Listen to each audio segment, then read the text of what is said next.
Notas sobre el Bhagavad Gita.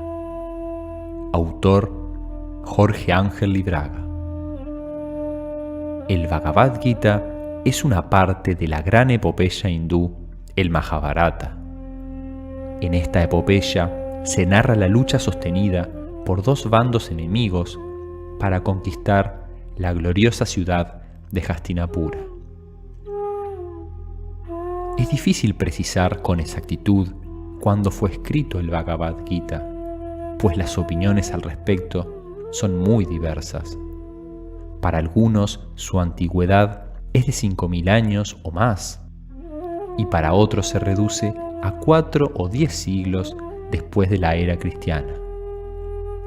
De todas maneras, no importa precisar la edad de esta obra, ya que en última instancia su mensaje es tan viejo como el ser humano. A través de sus páginas podemos encontrar no solo la historia del ser humano, sino de todo el universo. Todo lo que es tiene su explicación en el Bhagavad Gita. Esto se aclara más si buscamos el significado etimológico de Bhagavad Gita. Canción del Señor o canto del Maestro. Entendemos por canción esas mágicas palabras de la divinidad, que con su inmenso caudal de conocimiento nos muestran el sentido de la vida. Esta no es una canción para los oídos externos, tan solo los oídos del alma pueden percibirla y remontarse a través de su melodía. Esta es la perfecta melodía que nos habla de la ley del mundo, y poder escucharla es empezar a vivir armónicamente con la ley. A medida que vayamos profundizando en esta obra, 5 elementos simbólicos de especial importancia irán acaparando nuestra atención. La ciudad de Hastinapura, también llamada ciudad de los elefantes o ciudad de la sabiduría. ¿Qué representa esta ciudad y por qué se la emparenta con los elefantes y la sabiduría? Para responder a esto, debemos recordar que los orientales se valen de muchos símbolos en sus escrituras, y precisamente después de analizar el comportamiento, apariencia, conducta y costumbres del elefante, lo han elegido como símbolo de sabiduría. A pesar de su aspecto grande y pesado, camina pausadamente. Su pata no interfiere el más mínimo sendero de hormigas. Los ojos del elefante son pequeños, no destacan en relación con su tamaño. Y de igual forma, en el sabio importa poco la visión del mundo externo. Pero, ¿quién pudiera abarcar lo que ven sus ojos interiores?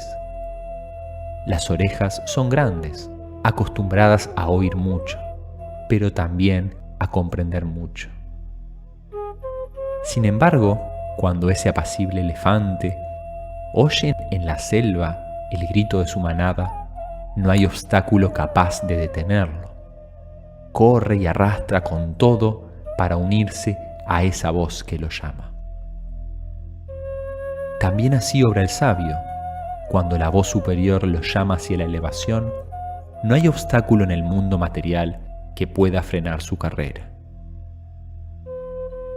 Indudablemente, pues, Hastinapura es la ciudad de la sabiduría, el reino que todo ser humano despierto anhela y debe conquistar. Esa es la única posesión propia del ser humano, porque no se trata de una sabiduría perecedera y fruto de una cultura determinada. Es el saber eterno que no cambia a través del tiempo. Es lo que conforma la esencia de todas las cosas. No ha nacido nunca y tampoco morirá. Los Kurus o Kuravas. Ellos simbolizan la personalidad del ser humano con sus múltiples defectos. Es la imagen del ser mundano, totalmente dividido en su afán de atender las numerosas llamadas sensibles que lo requieren. Es el hombre tan preocupado por lo que ve fuera de sí que se olvida de mirar en su interior. Es aquel que se perdona sus vicios porque le es más cómodo no luchar. Es el que enmudece, a la fuerza, la voz de la conciencia, porque le duele saberse imperfecto, porque lo que oye le molesta, pero al mismo tiempo sufre cuando imagina cualquier esfuerzo para corregirse. Esa comodidad, esa inercia, son signos de muerte, porque si no se conquista la ciudad de Hastinapura, la de los altos ideales, ¿dónde viviremos cuando muera la personalidad? Los Pandavas representan las fuerzas benéficas y positivas que obligan al ser humano a crecer. En este bando militan los que han escuchado su voz interior y están dispuestos a seguir sus indicaciones.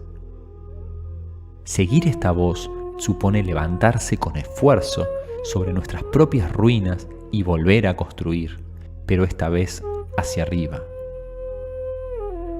El hombre persigue lo divino y, apiadado de su pobre condición humana, la deshace, la vuelve a construir, la pule, hasta asemejarse al modelo que se propuso. Arjuna es la imagen de toda la humanidad. Cada uno de nosotros libra o librará algún día la misma batalla de Arjuna. ¿Quién no ha sentido alguna vez el deseo de superación? ¿Quién no ha comprendido entonces que esa superación va acompañada de esfuerzo y dolor?